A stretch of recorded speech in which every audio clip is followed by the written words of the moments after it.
Area हम जो पढ़ने जा रहे हैं that is bank reconciliation. Concept समझना जरा।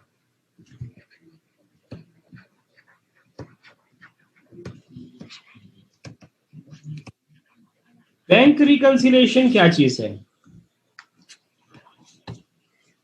आपने कैश बुक तो पढ़ा हुआ है ना?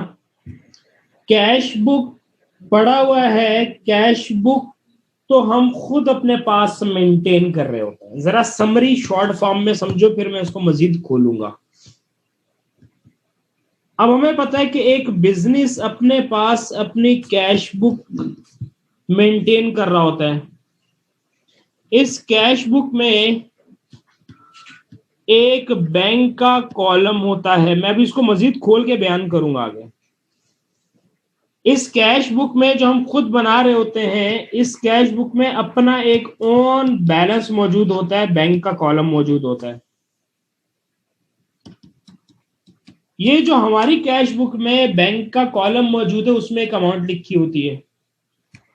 फिर ये हमारा बैंक का अकाउंट मेंटेन हो रहा है बाय बैंक, तो हमें मंथली, 6 महीने, साल, जब जब आपको चाहिए आपको बैंक की स्टेटमेंट भी मिलती है। इस बैंक स्टेटमेंट में भी एक बैलेंस मिलता है आपको।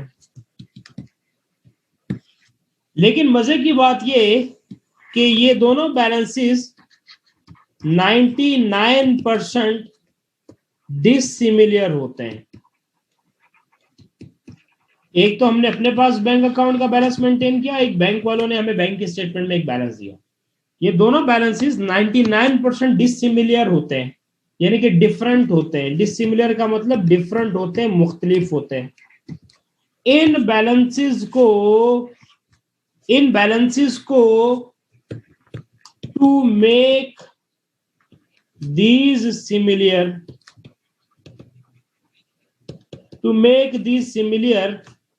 इनको एक जैसा करने के लिए बैंक रिकंसिलिएशन स्टेटमेंट बनाई जाती है।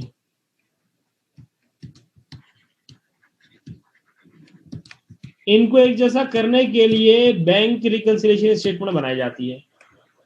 तो अब आपको एक आइडिया हो जाना चाहिए कि बैंक रिकंसिलिएशन किस वक्त कब जरूरत पड़ती है। एक तो कैश बुक में हम अपना बैंक का कॉलम में एक बैलेंस लेकर चल रहे होते हैं, और जब कभी हमें बैंक स्टेटमेंट मिलती है बैंक वालों की तरफ से, उसमें भी हमारे बैंक का बैलेंस आ रहा होता है। लेकिन 99.999% ये दोनों बैलेंसेस कभी भी एक जैसे नहीं हो सकते। होने तो एक जैसे चाहिए, क्योंकि जो हमारे पास बैंक का बैलेंस चल रहा है वही तो बैंक स्टेटमेंट में आना चाहिए। लेकिन कुछ वजूहात की वजह से, कुछ रीजंस की वजह से ये बैलेंसेस मैच नहीं हो रहे होते। होने तो मैच चाहिए लेकिन नहीं होते, कोई बात नहीं। इसको मैच करने के लिए हम एक स्टेटमेंट बना रहे होते हैं जिसे नाम दिया जाता है बैंक रिकंसिलिएशन स्टेटमेंट। अब मैं इस कहानी को जरा थोड़ा और खोल के बयान करने लगा हूं। अगर आपको याद हो तो आप कैश बुक कैसे बनाते हैं? कैश बुक का अगर आपको फॉर्मेट याद हो तो कैश बुक में आप 2 साइड्स लेकर चल रहे होते हैं। वो कैश बुक में आप एक साइड लेकर चल रहे होते हैं, डेबिट, हाँ, इस रिसीट्स और पेमेंट्स, यानी कि डेबिट साइड। तो आप सबसे पहले क्या लिख रहे होते हैं? डेट, पर्टिकुलर्स के बाद आपके पास एक कॉलम होता है बैंक का, एक कॉलम होता है कैश का, और अगेन फिर आप डेट लिख रहे होते हैं, फिर आपके पास पर्टिकुलर्स लिख रहे होते हैं, फिर अगेन आपके पास एक बैंक का कॉलम होता है, एक कैश का कॉलम होता है। सही है जी? तो ये एक आपके पास एक कैश बुक इस तरीके से चल रही होती है। चल, मैं हेडिंग भी जरा, डेबिट, रिसिप्ट और पेमेंट के लिए जी, ये इस तरीके से आप अपने पास एक कैश बुक बनाकर चल रहे होते हो। अच्छा, गौर करो, जो ये वाली साइड है जहां पे आप पैसे का आना जाना लिख रहे हो, और ये एक साइड है जहां पे आप पैसे का जाना लिख रहे हो, तो जो पैसे का आना लिख रहे हो ये पूरी साइड कौन सी आपकी है? Debit side. और ये पूरी की पूरी आपकी कौन सी है जी? Credit side. अच्छा, मजे की बात नोट करो, इस डेबिट साइड पर भी इस डेबिट साइड पर भी आपके पास एक बैंक कॉलम चल रहा है और इस क्रेडिट साइड पे भी एक आपके पास बैंक कॉलम चल रहा है।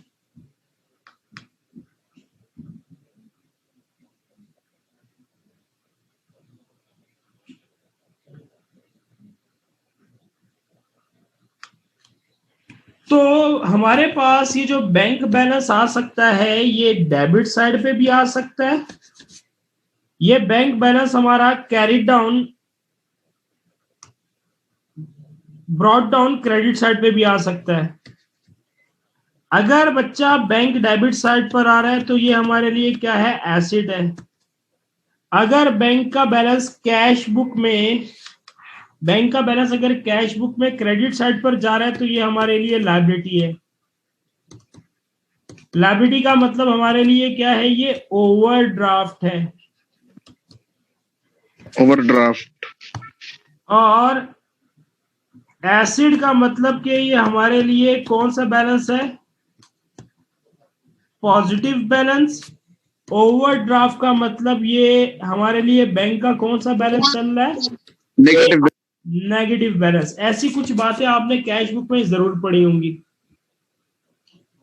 बेशक वो यहाँ का डेबिट बैलेंस हो या यहाँ का बैलेंस हो, ये तो कैश बुक कौन मेंटेन कर रहा होता है, this cash book is maintained by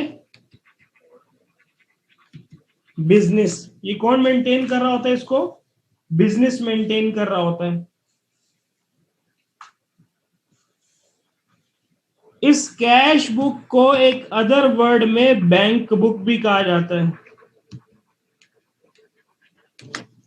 इसी कैश बुक को अदर वर्ड में बैंक बुक भी कहा जाता है। और ये कौन मेंटेन कर रहा होता है, एक बिजनेस मेंटेन कर रहा होता है। फिर हमने कहा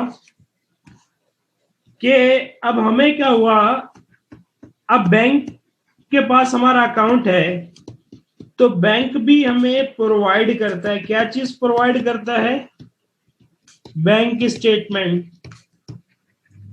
इस बैंक स्टेटमेंट में भी एक बैलेंस चल रहा होता है। अगर पॉजिटिव होगा तो पॉजिटिव, अगर नेगेटिव होगा तो नेगेटिव, कोई भी हो सकता है। अगर पॉजिटिव होगा तो हम अपने कैश बुक के पॉजिटिव बैलेंस से मैच करेंगे, अगर नेगेटिव होगा तो हम अपने नेगेटिव से मैच करेंगे। लेकिन 99% डिसिमिलर होगा यहां भी और 99% डिसिमिलर होगा यहां भी।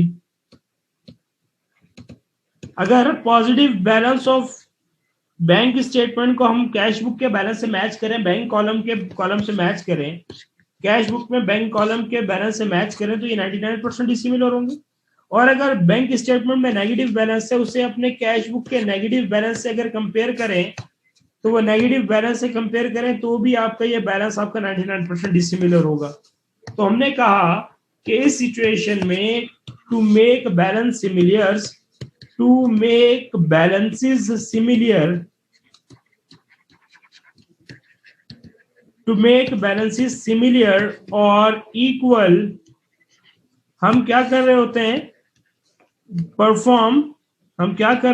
परफॉर्म बैंक रिकंसिलिएशन परफॉर्म कर रहे होते हैं।